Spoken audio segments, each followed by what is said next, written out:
안녕하십니까. 오늘은 대통령의 말씀과 삼성그룹 부회장 이재용 씨의 말을 비교해서 얘기해 보겠습니다. 문재인 대통령은 8월 5일 일본의 경제 보복 조치에 대한 해결책으로 남북 간 평화 경제가 실현된다면 우리는 단숨에 일본을 따라잡을 수 있다고 말했습니다. 얼핏 듣기엔 그럴듯하지만 우리 내부에서 구체적인 검토라도 있었던 것인지 아니면 아이디어 차원의 얘기였는지도 밝혀진 게 없습니다. 문 대통령은 내 코가 석잔데 우리가 죽을 지경인데에도 평화경제 운운하며 북한과 어떻게 해서든지 같이 엮어볼 생각을 하고 있음에도 불구하고 북한은 바로 그 이튿날 새벽 미사일 2발을 또 쏘아 올렸습니다. 이번에는 서쪽인 황해남도에서 동해상으로 탄도미사일로 추정되는 발사체를 쏜 겁니다. 북한의 이런 태도는 호의를 베풀기 위해 웃으며 다가간 사람 얼굴에 침을 뱉고 모욕을 준 것이나 다름없습니다. 미사일을 쏘면서 북한은 외무성 대변인 담화를 통해 미국과 남조선 당국의 군사적 적대 행위들이 위험 개선에 이른 것을 준엄하게 단죄 규탄한다. 남조선이 그렇게도 안보 위협에 시달리고 있다면 차라리 맞을 짓을 하지 않는 것이 더 현명한 처사라고 공갈까지 쳤습니다. 북한이 문 대통령을 무시하고 모욕감을 느끼게 한 것이 금년 들어서만도 이게 벌써 몇 번째입니까? 김정은은 지난 4월 최고인민회의 연설에서 문 대통령을 겨냥해서 오지랖 넓은 중재자나 촉진자 행세를 하지 말고 제정신을 갖고 민족의 이익을 옹호하는 당사자가 되라고 촉구했습니다. 6월 말에는 북한 외무성 미국 담당 국장이라는 자가 앞으로의 조미 대화는 남조선 당국을 통하는 일은 절대 없을 것이다. 남조선 당국은 제 집의 일이나 똑바로 챙기는 것이 좋을 것이라고 면박을 주었습니다. 그러더니 이번에는 외무성 대변인이 남조선이 그렇게 안보 위협에 시달리고 있다면 차라리 맞을 짓을 하지는 않는 것이 더 현명한 처사라고 조롱을 했습니다. 그렇게 수모를 당해도 우리 대통령을 비롯해서 어디서도 찍소리도 못하는 이유를 알 수가 없습니다. 그러니까 국내에서도 대통령의 권위는 말이 아닙니다. 제가 유튜브를 하면서 대통령 직함을 붙이면 여기저기서 별소리를 다 듣습니다. 이게 뭡니까? 누가 이렇게 만들었습니까? 대통령 자신이 채통을 못 지키는 것 아닌가 이렇게 생각이 됩니다. 어제 친구들이 모여서 점심을 먹을 때였습니다.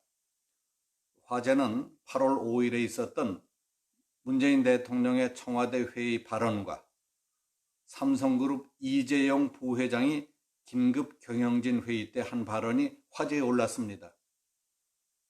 한마디로 말하면 대통령이나 이재용이나 말한 내용은 비슷했지만은 그걸 받아들이는 사람들에게 주는 울림이나 믿음은 영 딴판이었습니다.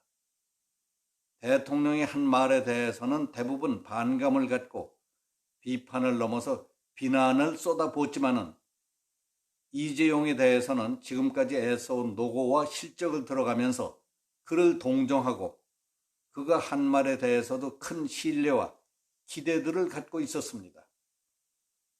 대통령이 한 말은 남북 간 경제협력으로 평화경제가 실현된다면 우리는 단숨에 일본을 따라잡을 수 있다. 일본의 무역보복을 극복하는 데 그칠 것이 아니라 일본 경제를 넘어설 더 큰 안목과 비상한 각오가 필요하다. 일본은 결코 우리 경제의 도약을 막을 수 없다. 오히려 경제 강국으로 가기 위한 우리의 의지를 더 키워주는 자극제가 될 것이다.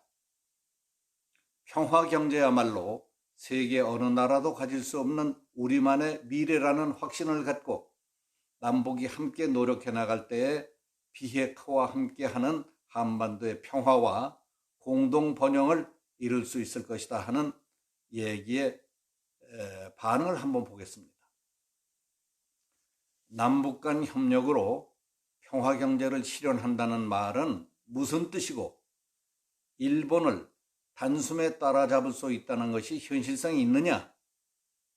일본에 다시는 지지는 않을 것이라고 한 것이 남북 합작 경계를 하겠다는 뜻이었단 말이냐? 일본에게 멱살을 잡혀 꼼짝도 못하는 주제에 북한과 손잡고 다 퍼줄 생각이나 하는 게 이 나라 대통령이 맞느냐?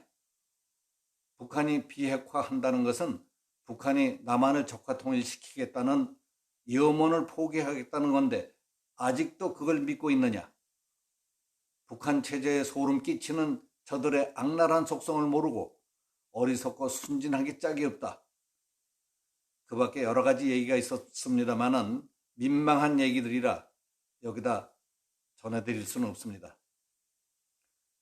이재용은 전자계열사 경영진을 긴급 소집해놓고 화이트리스트 제재가 앞으로 경영 전반에 미칠 파장을 하나하나 점검하면서 위기 극복과 새로운 기회 창출 방안에 대해 진지하게 경청하고 논의했다는 소식입니다. 그는 이 자리에서 긴장은 하되 두려워하지 말고 지금의 위기를 극복해 나갑시다. 새로운 기회를 창출해 한 단계 더 도약하는 미래를 맞이할 수 있도록 우리가 최선을 다합시다 하고 다짐했다고 합니다. 미사 여구가 있는 것도 아니고 엄청난 내용이 담긴 것도 아닌 평범한 얘기 몇 마디에 많은 사람들이 그에게 진정성과 신뢰감을 느끼는 것을 보며 놀랐습니다. 그 이유는 무엇일까? 그건 대통령이냐, 재벌 오너냐, 늙은이냐, 젊은이냐의 문제가 아니라 그 사람 자신이 지니고 있는 가치와 품격의 문제라는 생각이 들었습니다. 문재인 대통령은 2년 남짓한 동안 우리 대한민국의 발전과 국민생활 향상, 미래를 위해서 해놓은 일은 별로 눈에 띄지 않지만 스스로 우습게 되고 주변에서 일하는 인재들까지 형편없는 사람들처럼 인식되도록 만드는 데에는 큰 일을 한 것 같습니다. 국가의 위상과 국력, 미래까지 다시 회복하기 어려울 정도로 엉망진창이 됐습니다. 자신이 우스운 사람, 믿을 수 없는 사람, 앉을 자리인지 설 자리인지도 모르는 사람, 지금 내가 뭘 해야 하는지, 어디로 가야 하는지도 모르는 사람, 문제가 있으면 해결하는 것이 아니라 문제를 더 크게 만들고 그러다 잘못되면 남들에게 슬쩍 덮어치우고 빠지는 사람처럼 인식됐다는 것은 인생에 있어서 무엇과도 바꿀 수 없는 큰 손실이고 불명예라고 생각합니다. 그 상당 부분은 자신의 성향 때문이었다고도 할 수 있지만은 주변에 사람다운 사람, 자리에 걸맞는 철학과 인격을 갖춘 교양인, 국가와 국민, 자기가 모시는 대통령을 위해 피를 토하며 바른 소리를 하고 내가 희생되더라도 대통령과 국민, 국가 안보 외교를 위해 이건 안 됩니다 하는 충직한 의인들이 없었기 때문이 아니었을까 생각합니다. 결국 타락한 사회, 타락한 세태가 만든 별난 대통령, 별난 정치인, 별난 놈들의 세상이 된 것 같습니다. 오늘은 여기서 마치겠습니다. 감사합니다.